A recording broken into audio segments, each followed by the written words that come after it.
Hey, y'all. Sorry if you were trying to watch our broadcast a second ago. We had a minor technical difficulty, but now we're back talking about the progressive miseducation of America. Now, let me reintroduce this really quickly.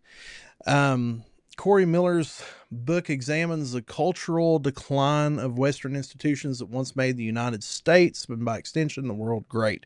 Now that these institutions are in decline, there has to be a revolution, maybe a third revolution, as Corey talks about, to correct their course. So we're going to get into this. We were trying to talk just a little bit, and where we kind of had a system failure as we were talking about what what is going on with this title.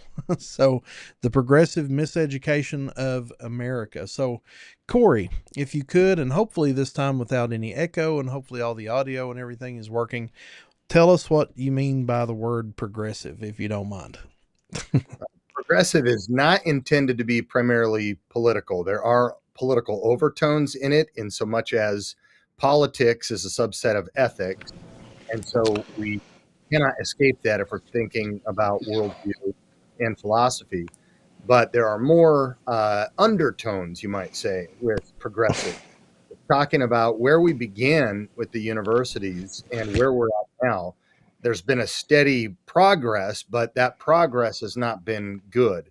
It's really it's kind of a negative on the culture.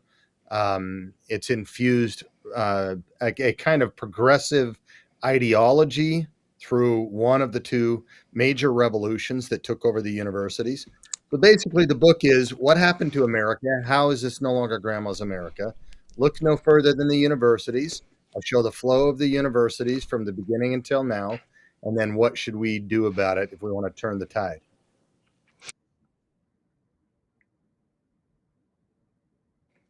There we go. All righty. And it is confirmed. One of our alumni are listening in. They said you have no echo this time, and all the audio is working swimmingly. So we're just gonna keep on going.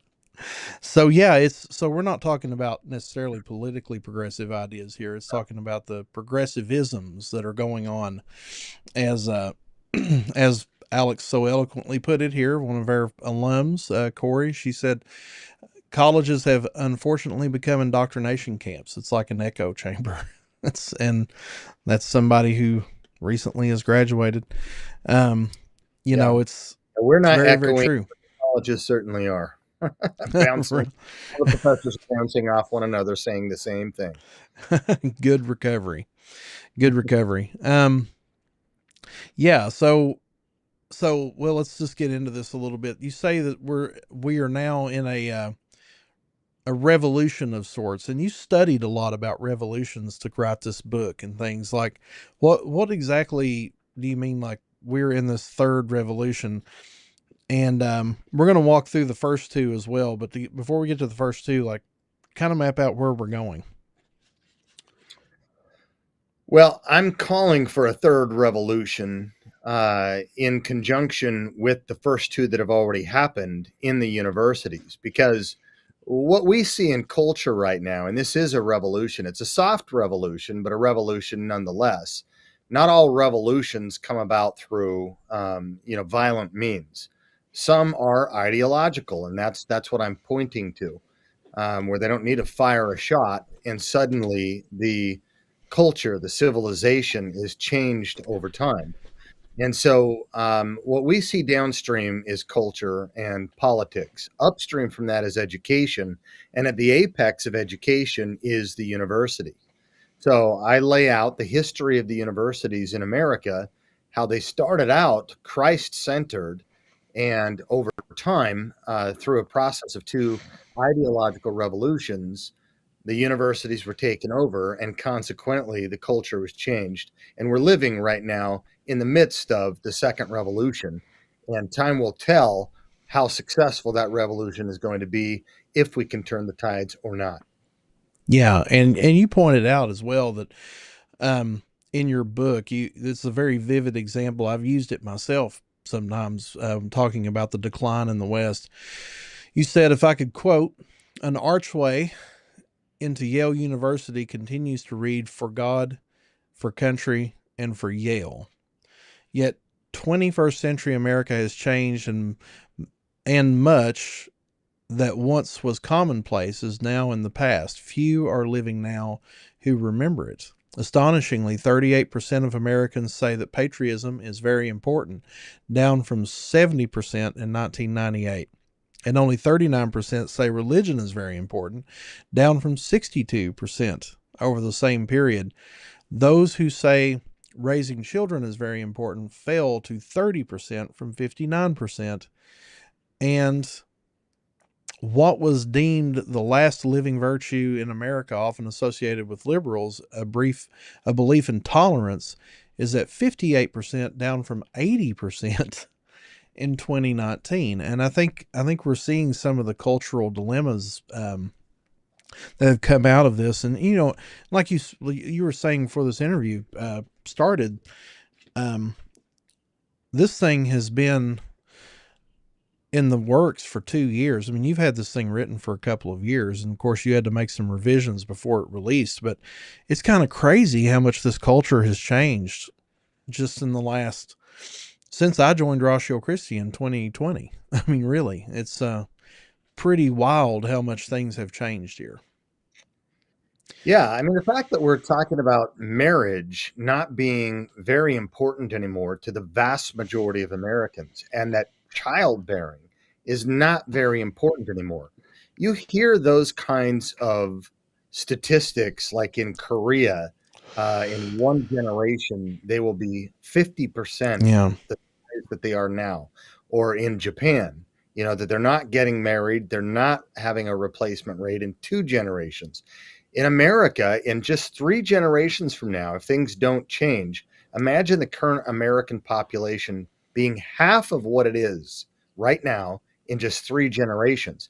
We used to have a theology of the family. You wanted the white picket fence. You wanted a big family. You wanted to be able to have a wealth transfer, give something to your kids and your grandkids. We don't even think about kids anymore. We don't think about family anymore. We're not thinking about marriage anymore. The culture has changed. We are in a cultural revolution. Something has to account for that.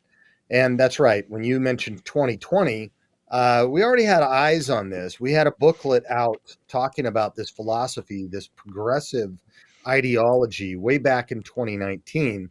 And I could spot this stuff back in 2004 when I started the PhD program at Purdue and was studying with a distinguished professor of Marxism.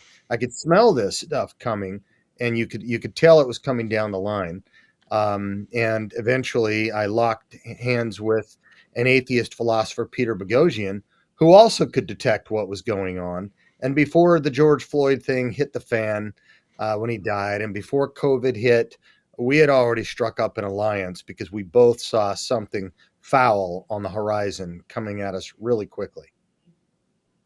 Yeah. So you could say that the seeds of this revolution that is taking place right now. I mean, and we're going to walk through this a little bit, but but it's not just, it wasn't just a United States thing. I mean, some of these ideas go back, they really became ripened in the Enlightenment, which you point out later in your book too, that you've got people like Rousseau and brilliant ideas like social contract theory, which you could really trace the roots of the Obergefell decision with gay marriage and things, all the way back to that.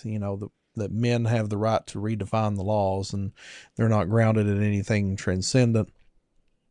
You have those kinds of ideas that are already embedded in our culture, clashing with Christianity right from the beginning. But it didn't take long, as you pointed out, late 1800s. You speed up less than 100 years later, we had the first revolution, that you pointed out in your book, which you defined. You had some markers for it here, and we'll walk through some of these because these are some terms people may be interested in, like methodological naturalism, philological historicism, liberal Protestantism, sociology, liberal arts. So what happened whenever methodological naturalism got introduced into the sciences, and how did that change things, you think? Well, so just to give some context to the listener, starting with America, not starting with Europe, even though Christians did start the universities there as well: Oxford, Bologna, Paris, Cambridge, the Sorbonne, and so forth. But starting with America, once the Pilgrims, the Puritans, landed after they had filled themselves with their turkey, they went and launched Harvard. And its motto was Veritas, or truth. From the Puritan standpoint, that wasn't little t truth, that was capital T truth. All truth is God's truth. And they quickly changed it to truth for Christ and the church. And that lasted 300 years. Now, I've been on Harvard's campus, I've been on the campuses of all of the colonial schools.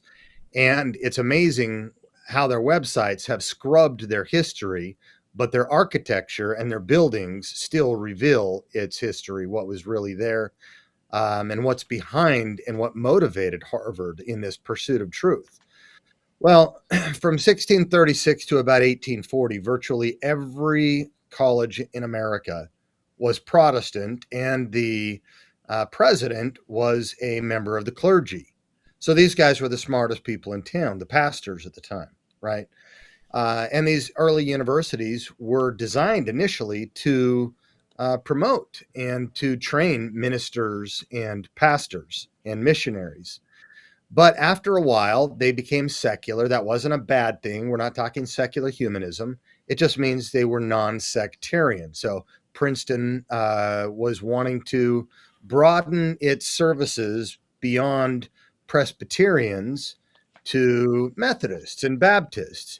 And Brown was wanting to broaden its horizons and services beyond just the Baptists to the Presbyterians and to the Methodists and Congregationalists and others. So they were secularizing as opposed to, being a sectarian denominational school. But it wasn't humanist at the time. It was still theistic. It was Christocentric in its origin.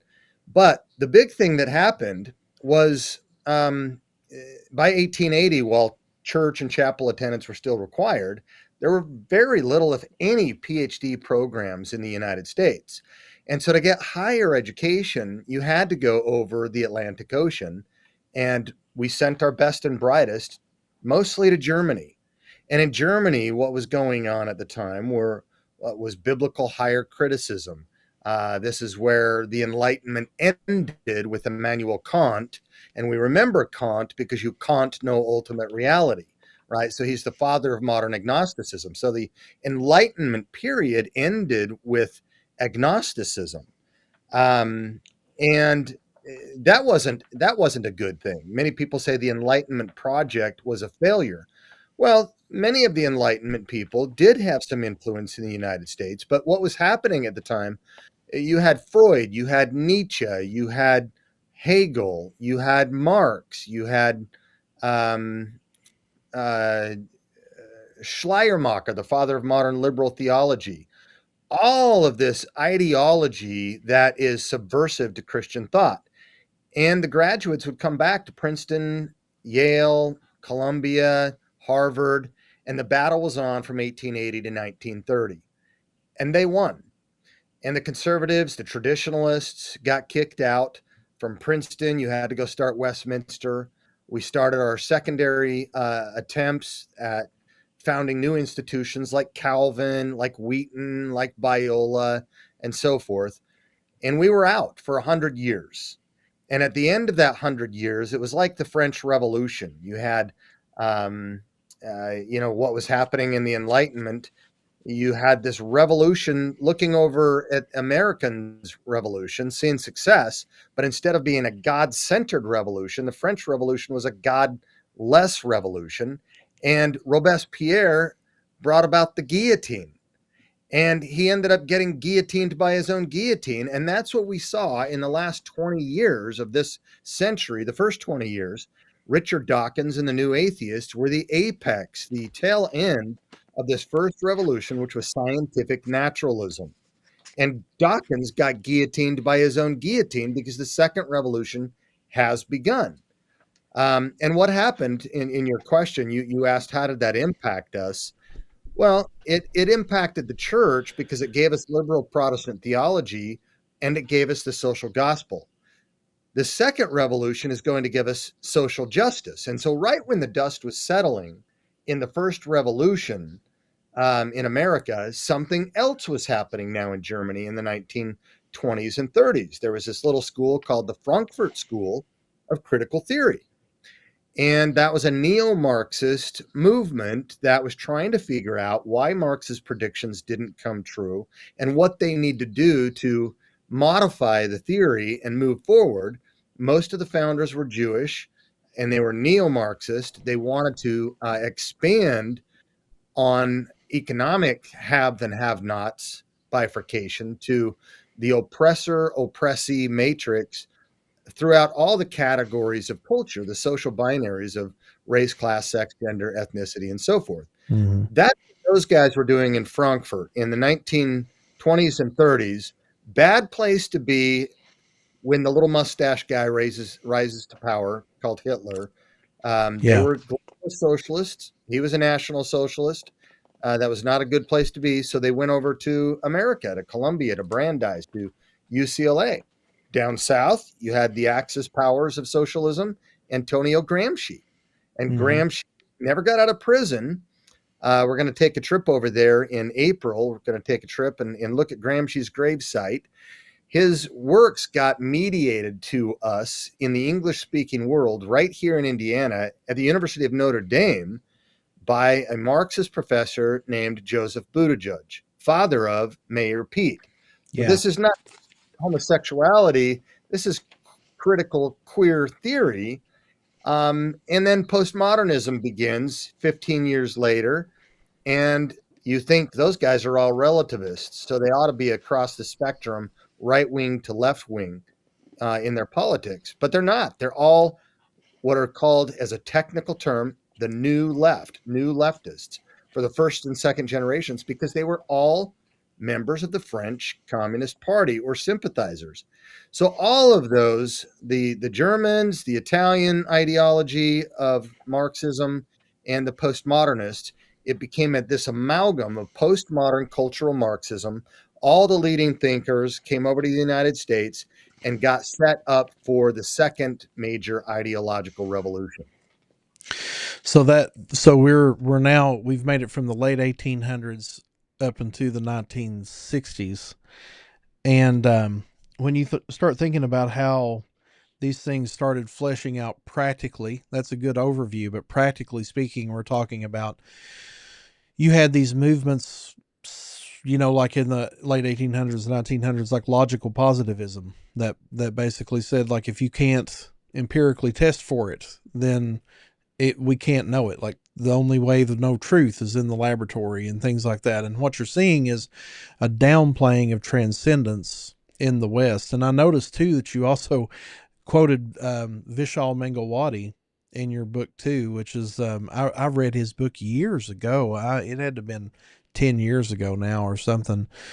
But here's an Indian philosopher who's trying to tell the West, like, quit throwing out your Western foundation. You don't want this. And what happens is, when you don't throw out your biblical foundation, the West will collapse. And what people don't realize is, I think, is when you throw out a worldview, it has to be replaced. I mean, it's kind of a principle of idolatry that you've got to, we're incurably religious people. We have to worship something. We have to grasp for some sort of philosophy. And so when you take Christianity out, it has to be replaced. And something I often hear with deconstruction. Right. What is deconstruction? I'm not really concerned about people's deconstruction. What I'm concerned in is what they reconstruct. That's what usually happens. Sometimes there's things that, you deconstructed from Mormonism, Corey. Like, when you deconstructed from Mormonism, you became a Christian. You built something greater than Mormonism. So, it's one of those things. What we're doing now is we're deconstructing from religion and replacing it with secular ideologies that really are wells without water. If you want to use, they're like broken vessels that cannot hold water. That's what I'm trying to say. Yeah. So some of these things, you walk through these, like, can you talk about can you talk about how this affected sociology? I mean, you pointed out sociology when science is reduced to base causality and then aimed at human beings. What you get is modern sociology, the study of man, society, and culture as a passive determination of evolutionary causality. So those are some big terms. That's okay. We're not afraid of those on this channel. What's should we be skeptical of like of how this all fleshes out in like sociological, degree programs and so on? I mean, so the second revolution, as opposed to the first came out of the hard sciences, right? And you could see all the departments changing their names from politics, which was a form of ethics for the good, Mm-hmm. for the good, to political science now. And then from psychology or the study of the soul to the brain and the central nervous system, where now they call it the Department of Psychological Sciences. Everybody wanted to be part of the sciences because science was the be all end all of knowledge, right? And that was the case in the modernist period where that was the focal point. Um, and you have people that were influential over Freud, who was part of that earlier school of thought, with Einstein and Carnap and the Vienna School. And then, people is the same kind of people influential over Marx. So like Hegel. Feuerbach influenced both Freud and Marx. And Freud said, or Feuerbach talked about all theology is anthropology. So it's really just we're projecting ideas on God. It has been said that God made man in his image, and we've been trying to return the favor ever since. So it's naturalizing religion, taking it down to its base form, trying to explain everything in terms of chemistry and physics in third person description. That was the scientific revolution. Well, the postmodernists and still the Marxists and the neo Marxists, that Frankfurt School was about the blending of Freud and Marx. So this is where you get the sexuality coming in, and Herbert Marcuse writing about Eros and civilization. And he became known as the faculty advisor of the 1960s revolution, sexual revolution in America. So that neo-Marxist Freudian construct came together, added the postmodern element, and all of those ideologies then are being shipped over. You're going through the 1960s. They tried their best to make things happen then. It wasn't quite successful. They got a little bit violent in the 70s, blew up some banks and police stations, and you had people, groups called the Weather Underground, some people that influenced Obama early on in his career. Well, Marcuse and others realized the American public is not having it. And so they thought, we need a different plan. We used to say, the workers of the world unite. Now the workers are no longer on the factory floor. The new workers are going to have to be the elitists. They're going to have to be academia. And so they discussed the long march through the institutions. They got that from Mao early on. And Mao said a revolution is not a dinner party, but sometimes it is a little bit subtle, right? So fast forward, we're in the 1990s. The ratio of liberal to conservative professors at that time was 2.3 to 1. So it was still very severe. If you have 100 professors in a room, the math starts to add up, 2.3 to 1. But you still have checks and balances. It's not an echo chamber. It's not a monopoly. Well, fast forward a couple of decades, and it's now 12 to 1 for those who are of retirement age, 23 to 1 for those who just got tenure and have 30 years ahead of them. And in the Ivy Leagues, it's 27 to 1. And when you get into religious studies areas, it's 70 to 1. Yale's statistics from last month in their social sciences and humanities, it's 78 to 1. Those are almost imperialistic odds there to try to fight anything. And so this is what was happening in 2019. I had already gone through the gauntlet of Marxism in my PhD program and lost my first PhD.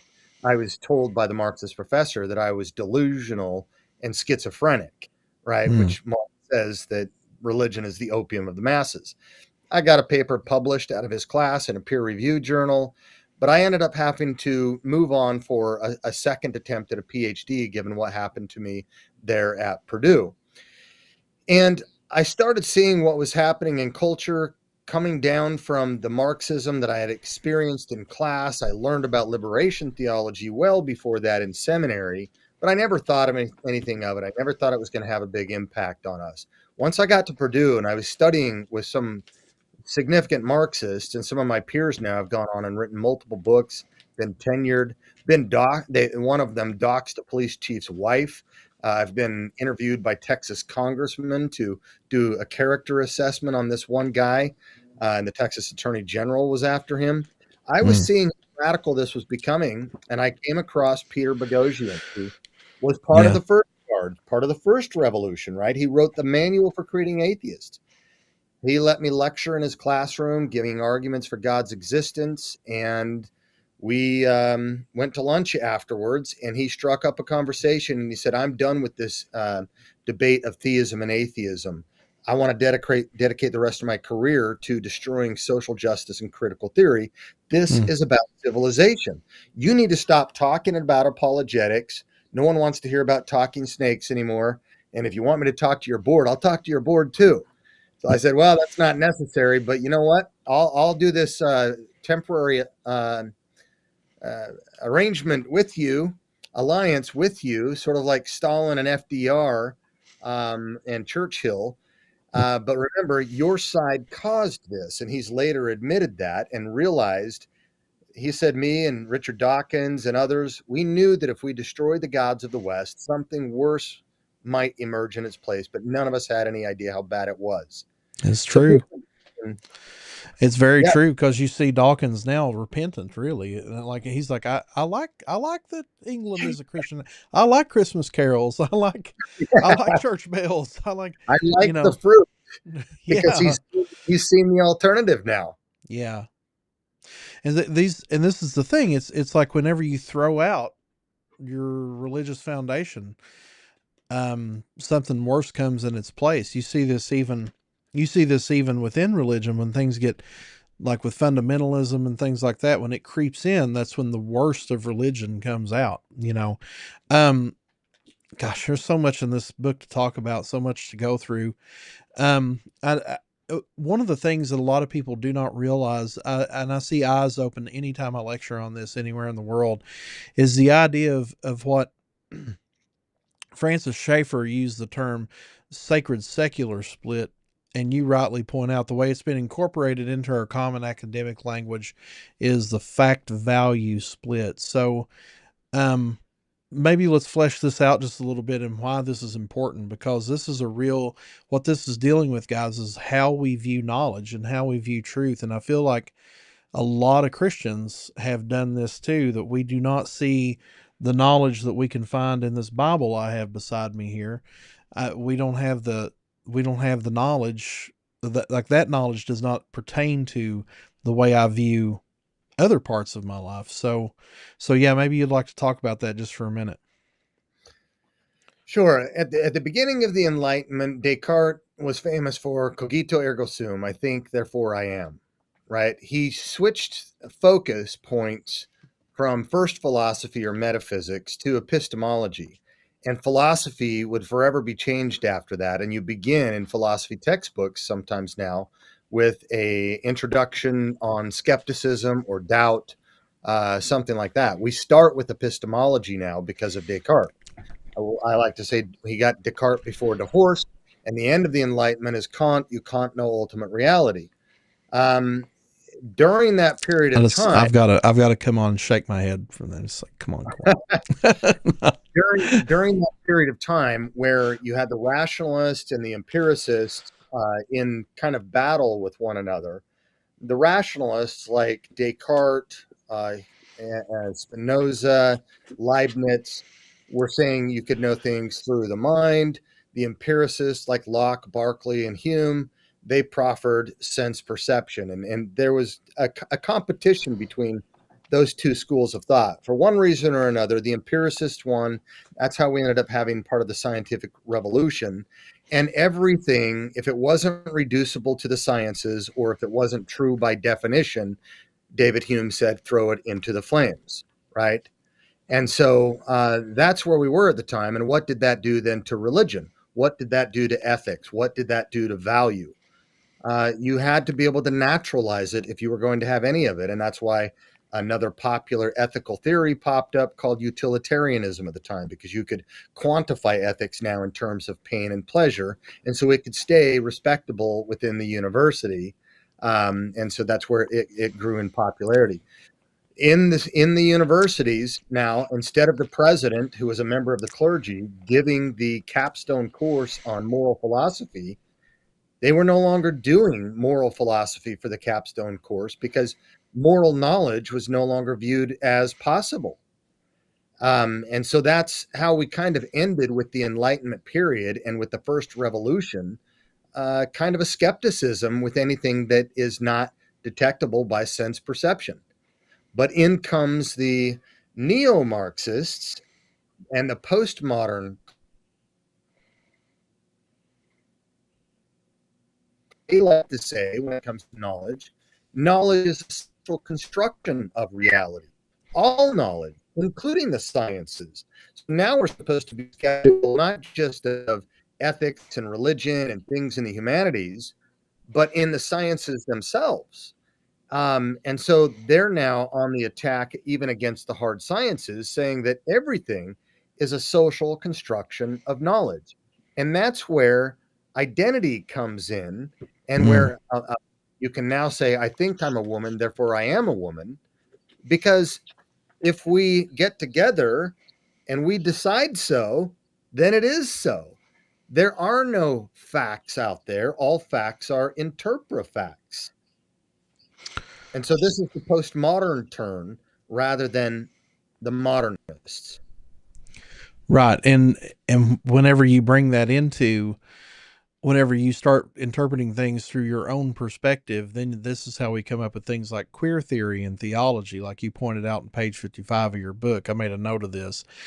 And this is from Yale University, Lynn Tonstad. She said, much of what we're reading is actually not theology, but from a discipline called queer theory. It's like, this isn't I mean, at least she's forthright about it. This isn't really theology. And it was my atheist friend Peter Boghossian who sent me the book and said, you're going to love this one because the subtitle is Beyond Apologetics. So there's queer theology, and it's based on a course she teaches. And what she says to her students at Yale Divinity School, that we are not going to be studying theology text. We're going to be studying queer theory, critical queer theory.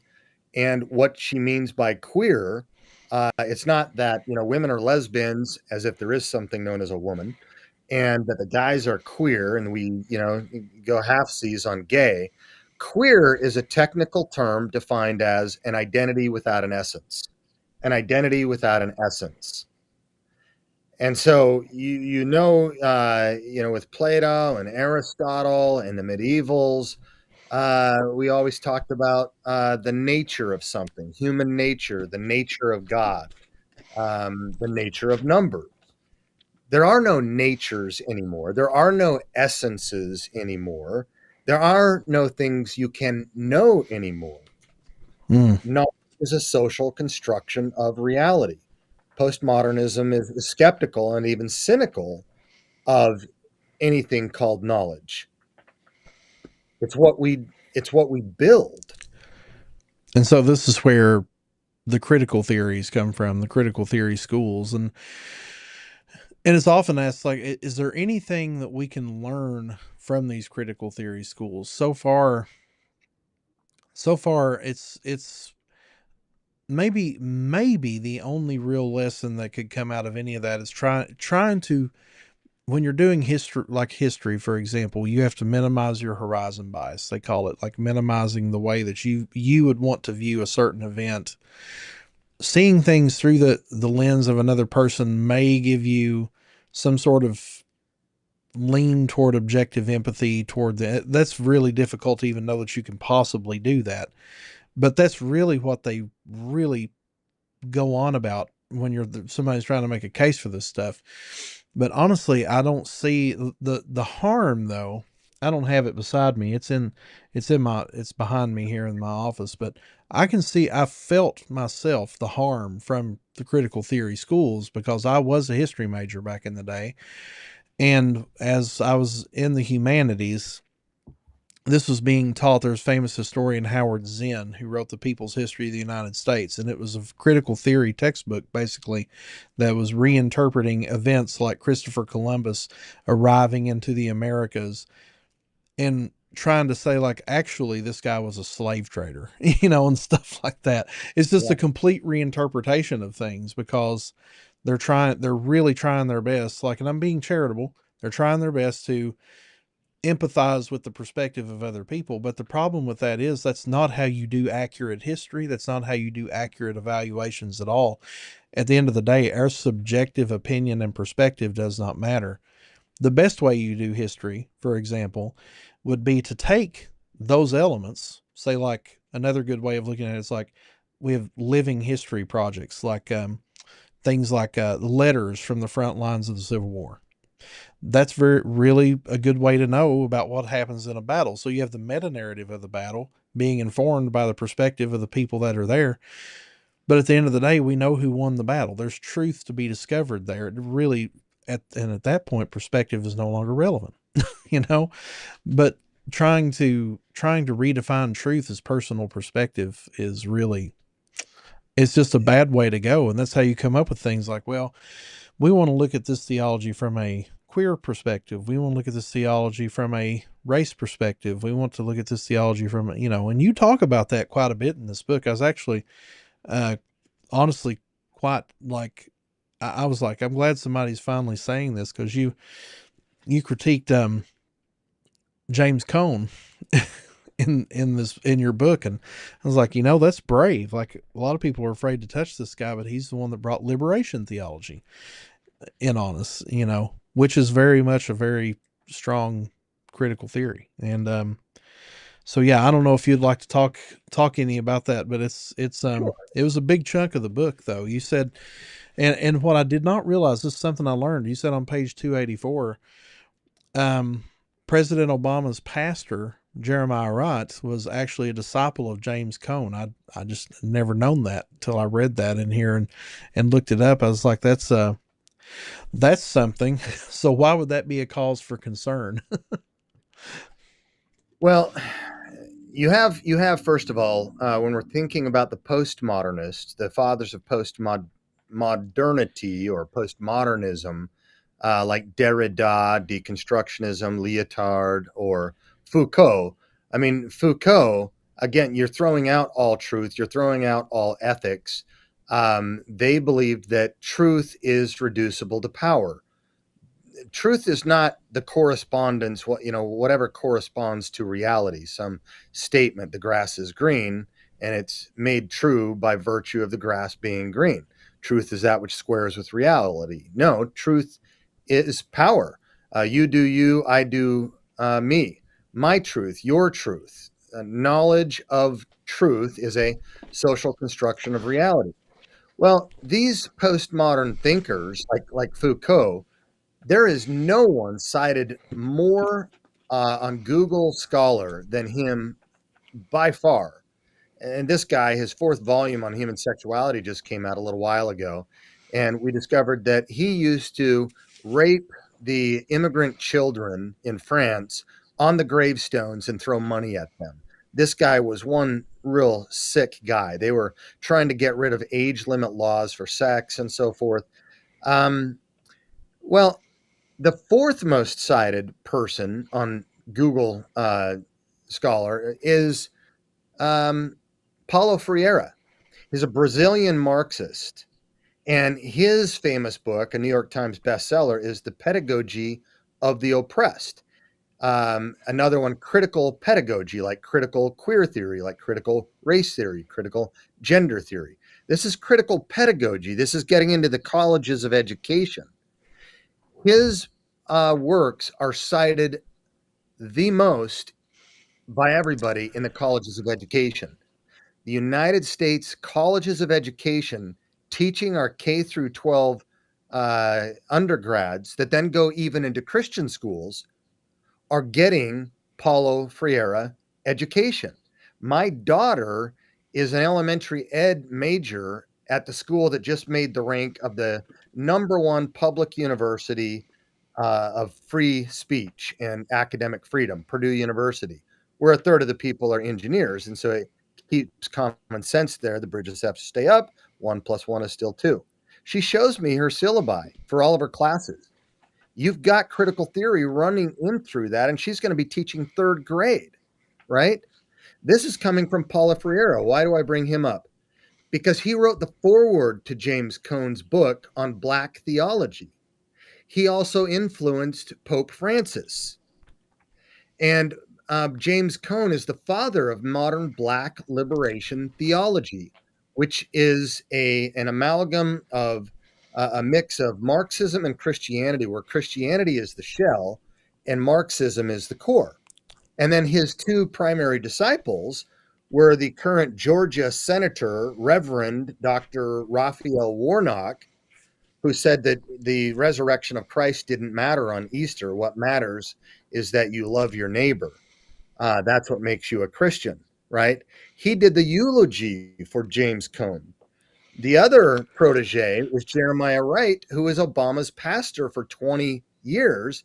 And Obama said in his own book, I chose my professors carefully, the Marxist professors, the post-colonialists, and so forth.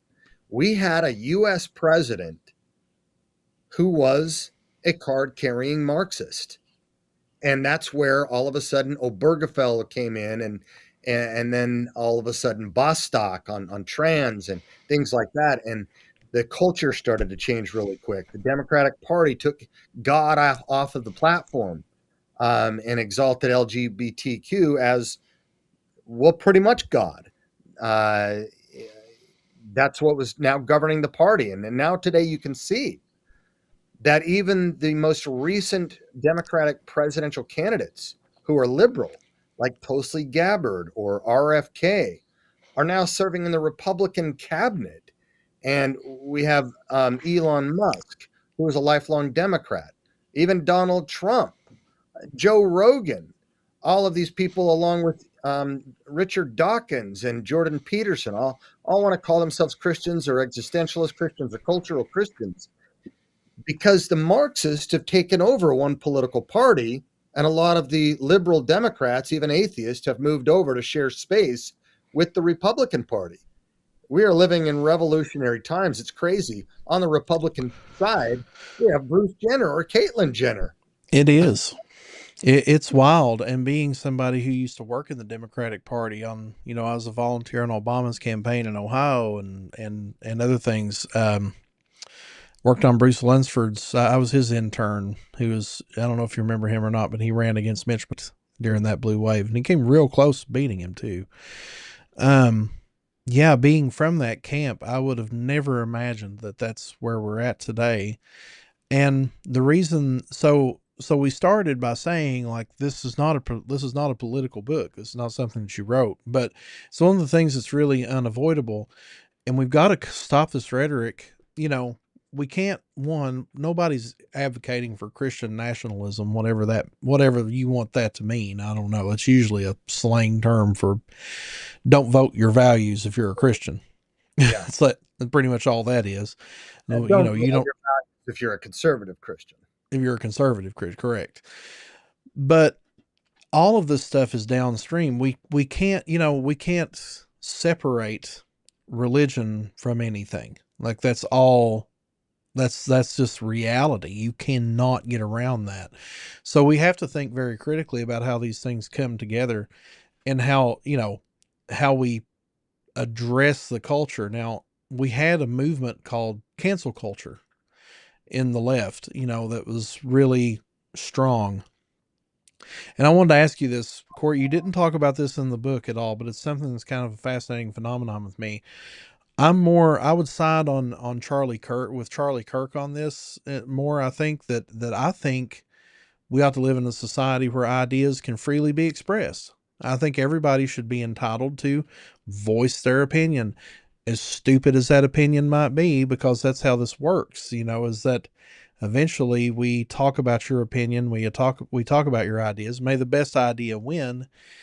And I think that's what we've seen in the United States in the last 10 years is that as the left kept pressing and pressing and pressing and pressing these ideas that were coming out of the university, people were just kind of waking up and saying, no, wait, no, wait, hold on a minute. Hormone therapy for children is a bad idea. That's a bad idea. And people started changing their minds about with these various cultural issues. But do you think there seems to be this criticism now that there's a cancel culture coming from the right as well? Do Well, you let me think that's true? Or and let if it me is that about I don't the future go ahead. I'm of sorry. culture first of all, and where it entered in. Because when Harvard was about veritas or truth, that was the purpose of the universities. Back before the 2020 point when all hell broke loose in the country, Jonathan Haidt, a Jewish atheist who now considers himself a moderate, but only by virtue of the fact that the goalposts have changed and we've moved progressively, radically left. He said, we are at this juncture in history with respect to the universities where either we are going to favor truth universities, the competition of ideas and free speech and academic freedom, or we are going to favor social justice universities. You cannot have both. And so when I launched out in 2019 with Peter Boghossian and we started our tour together, discussing viewpoint diversity, the death of intellectual diversity in the universities, we were thinking in terms of Voltaire, the deist who said, I may disagree with what you say, but I would defend to the death your right to say it. Well, that's right. We prize that kind of thinking. But Stalin was alleged to have said something like this: ideas are more powerful than weapons. We don't allow our enemies to have weapons, so why should we let them have ideas? That's the route to cancel culture. It's Marxism, it's Stalinism, it's illiberalism. And that's why many of the liberals at the political level are now wanting to join the conservatives because they have that in common. Peter Boghossian wrote an article right after our tour began together called Culture War 2.0, how the conservatives and liberals can come together on the correspondence theory of Right. truth, respecting the other to have their voice shared, and things like that, not canceling each other. And the first university I think we lectured at was Utah Valley University, where Charlie Kirk got assassinated. And Right. then we lectured at Utah State University, where the alleged assassin did his first semester of university education. And there we had a woke group write an open letter to the president trying to get us canceled, calling us logical fascists. Remember, Mm. from the postmodern cultural Marxist position, logic likewise does not have a nature, does not have an essence. There's no truth to it. It's a form of oppression used by colonialists to subdue people and keep them down. So, what they were essentially saying about us is our coming together, unifying over viewpoint diversity was code word for racism. It was two white guys using logic to keep the oppressed groups subdued, right? We went through a couple other universities after that, but then it got canceled because COVID hit. We started to see the authoritarianism coming out. It's Yeah. not really the science, but the political science. We started to see what happened with George Floyd, and that was the trigger that created this explosion that allowed all of this ideology that was right there at the tips of these subterranean layers across the world, and suddenly critical race theory burst onto the scene as though out of nowhere. But it wasn't out of nowhere. It had been there Right. for decades.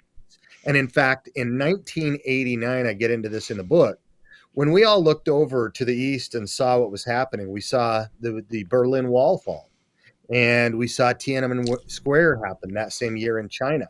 And we all put our hands in the air like, yes, goalpost here. It's over. Marxism's dead. It's got bad PR. No one's going to want to go there anymore. But it was exactly that year in 1989 that major authors of the origins of critical race theory wrote about this themselves.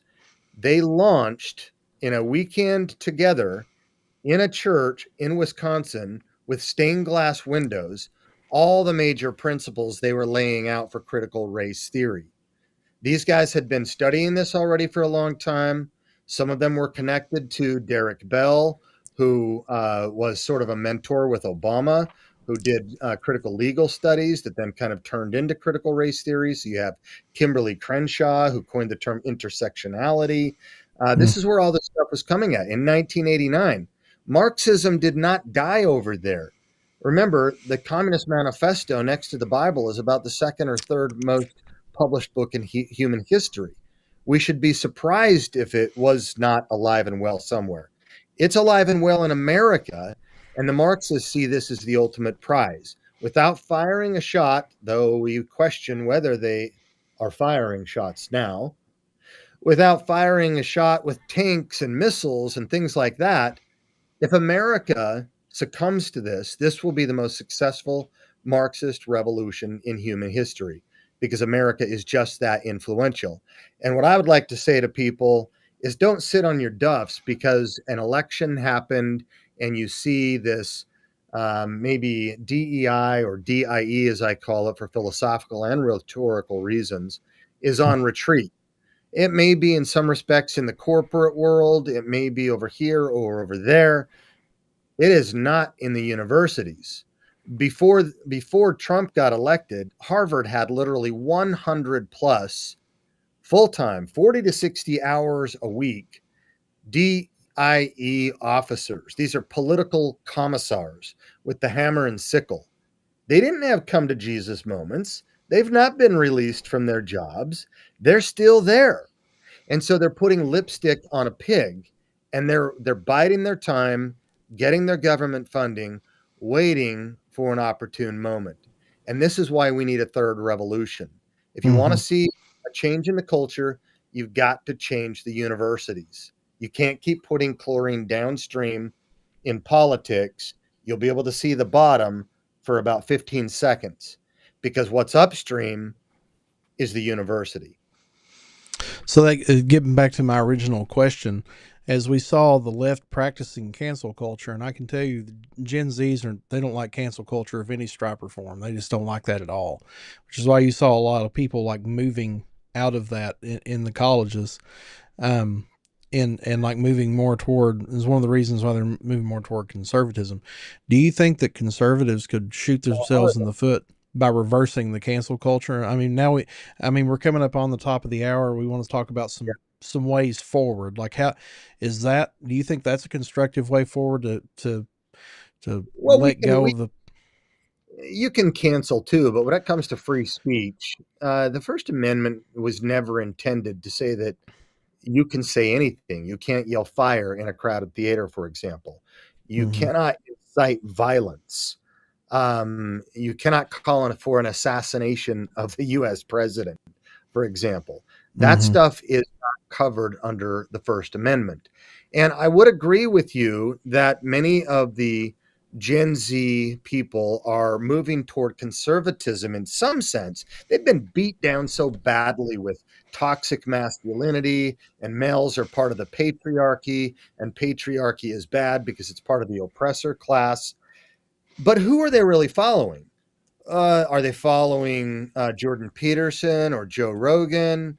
Or is it Andrew Tate putting on his wife beater and red pilling everyone? Or is it Nick Fuentes with his anti-Semitism? Or is it Charlie Kirk, which was primarily a political movement, but he became increasingly religious in his rhetoric? We don't know. That's happening to the boys. Now's the time to catch those lost boys, as Erica Kirk called them. With the girls, oh, no. They're not getting more conservative at Gen Z. They're going more progressive. There's this gap happening. And in fact, girls, not coincidental, I think, are out enrolling boys at the undergrad, graduate, and PhD levels. They now outnumber professors, female to male, not full professors yet, but law schools, med schools, and so forth. This is going to have dynamic situations for marriages going forward too. They will be the breadwinners in the future. Childbearing is going to be coming later in life. It's already on average. The first birth is at age 30. These are in Christian marriages too. So this is an interesting thing. But I do want to challenge one thing that you said about Gen Z. Do they really hate cancel culture? So I'm going to read you these statistics really quick because this still seems to resonate with where we're at. This was a 2017 Yale study, and I saw another study recently that still reflects it. 48% support campus speech codes. Now, Ratio Christi, we got a federal victory out of speech codes one time. Thou shalt not say certain things. 81% affirm words are a form of violence. Words are a form of violence. Charlie Kirk spoke bad words, erasing the existence of people. Not violence is violence, but words are violence. 1/3 of students say that physical violence is justified to prevent hate speech. 1 out of every 3 college students walking the campus, Gen Zers. And 66% say hate speech is anything a student believes to be considered hurtful to a particular person. Now we wonder why, when Luigi Mangione executed the CEO of United Healthcare, that suddenly the statistics revealed that Gen Z had like 25 to 30% of the people that were favoring the executioner and not the executed. So I think we are still in a heap of problems here, and the professors are even afraid of the monster that they've created, and this generation they're afraid of have come up through K through 12. Well, where did the K through 12 get this? Paulo Freire education, Brazilian Marxism in our colleges of education. That is a wild phenomenon. I guess to clarify what I was trying to say too, is that it seems what I am seeing is there is a movement, like a more recent movement in the last year, where these, like those stats, I would love to see what the stats are going to be in 2026 or 27. I really think there's a positive movement going right now. But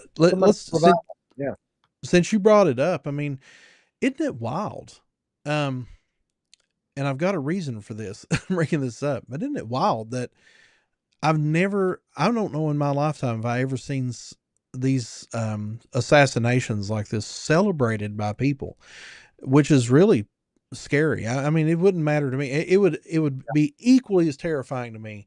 I'm a conservative, but it would be equally as terrifying to me if like a significant portion of conservative politicians or conservative people were celebrating the assassination of somebody. And what we need to talk about, what we really need to clarify is it's back to where we started, that the progressive miseducation of America is what we're not talking about here. And somebody actually mentioned it vaguely in the comments throughout the podcast, is that it's not about left right politics. That's just a result. That's just the downstream flow that we're talking about here right now. What we're doing in Ratio Christi is we're training tomorrow's leaders. These guys are going to be leading companies. They're going to be leading, they're going to be, they're going to be librarians. Some of them are going to choose the books that our kids are going to read and the next generation is going to read. You know, some of them are going to be doctors and lawyers and politicians and all of these people, teachers, educators. You know, I always get excited actually when an educator gets on fire for Ratio Christi, one of our Ratio Christi clubs, because I know that like that educator is going to spread solid stuff everywhere else. You know, we have to make a distinction though between, like, there are progressive ideas that only influence politics, but we typically tie that directly to politics, which is why this is an interesting title for your book, because some people would read that title and say, oh, it's a book about politics. No, it's not.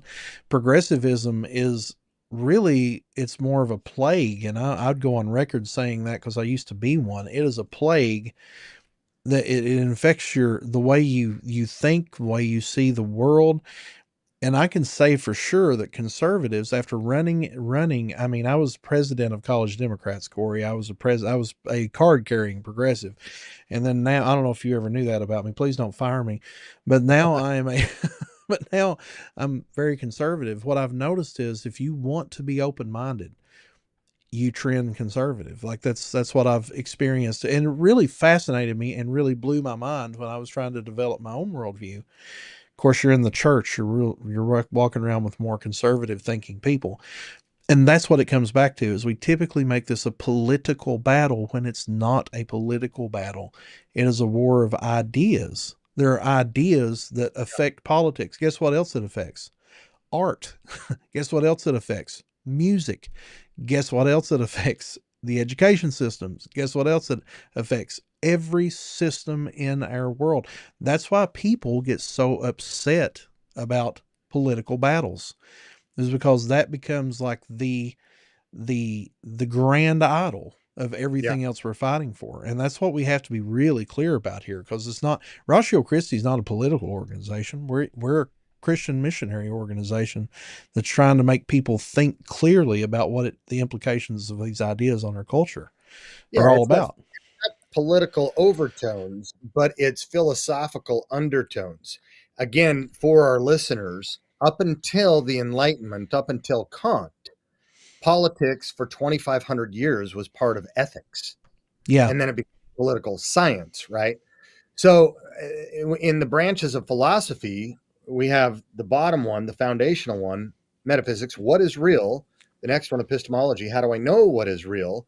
And then the final one, ethics, how should I then live based on what I know about reality? It wasn't ethics. Ethics is what we fight about in culture and at election time.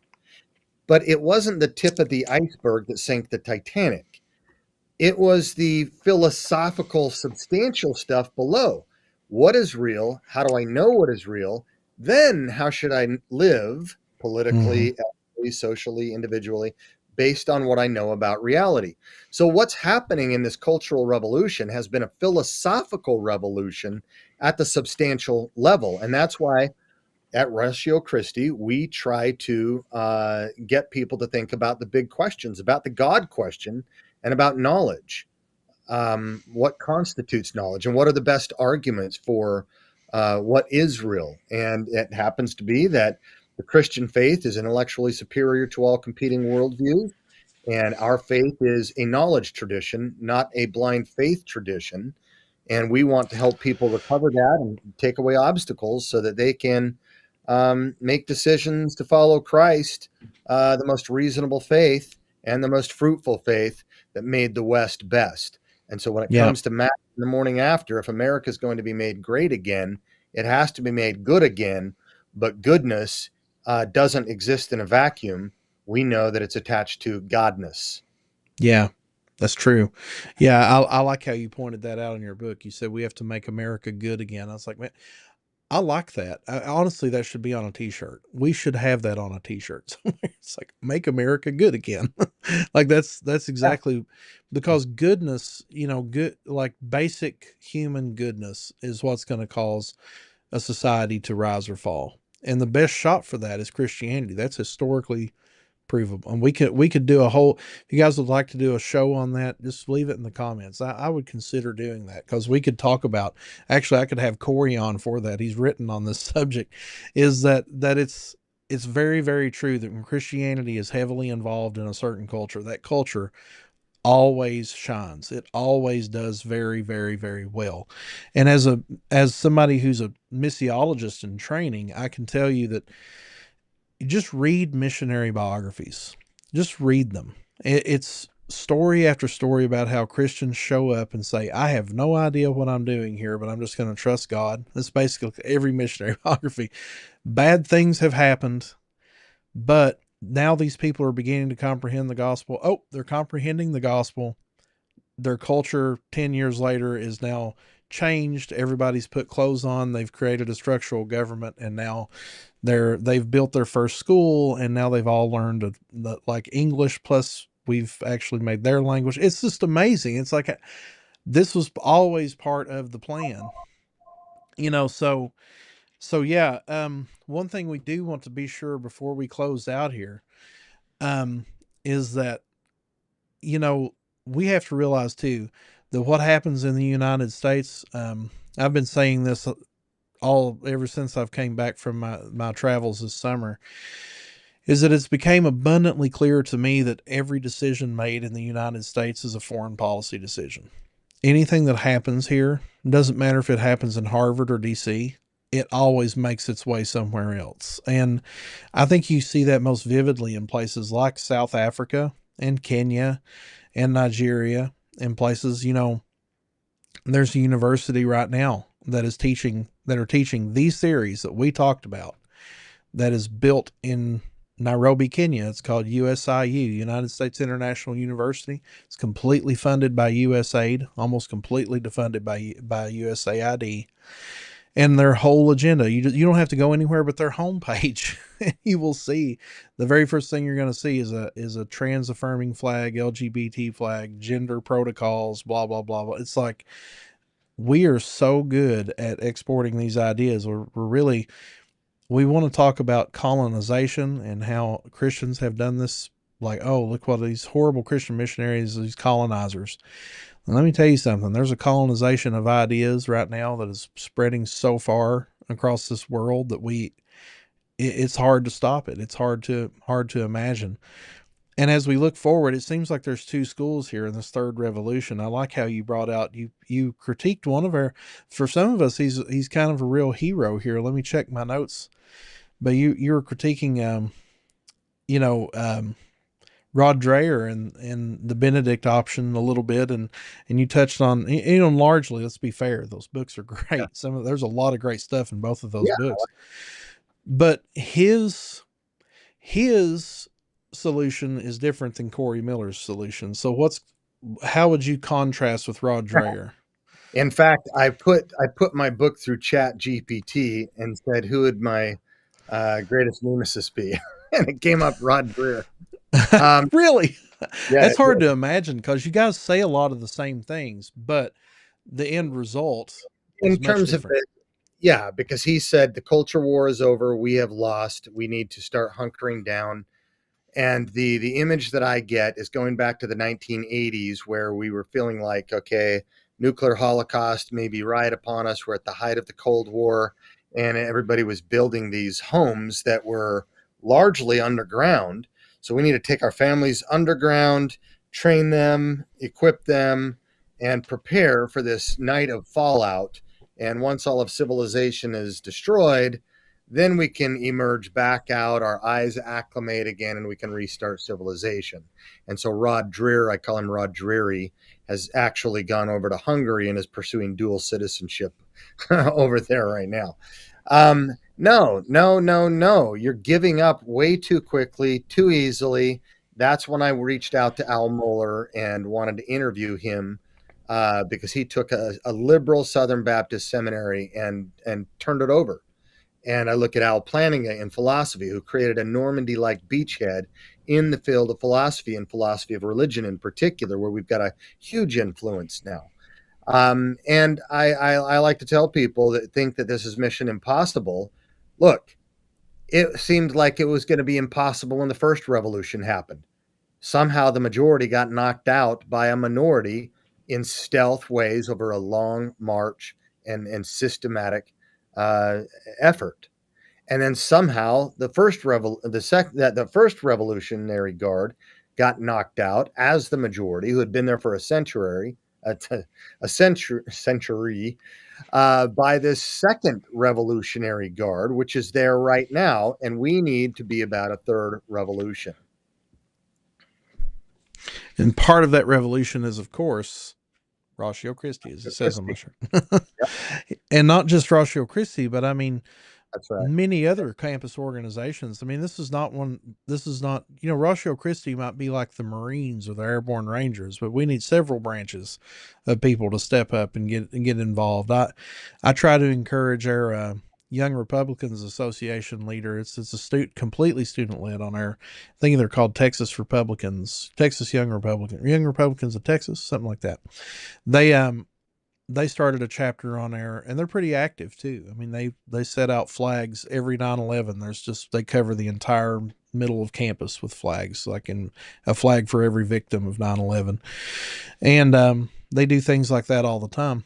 and I try to encourage them all we can. It's like we need allies in this. Like Ratio Christi can't do it alone, but we can do our part. And I really believe that, Corey, and I know you do too. And we can start closing down with maybe this thought here, but when Charlie Kirk was assassinated, I mean, it took my breath away to watch that, and it made me think like, I've not really admitted this publicly, but it made me think like, am I in the right spot?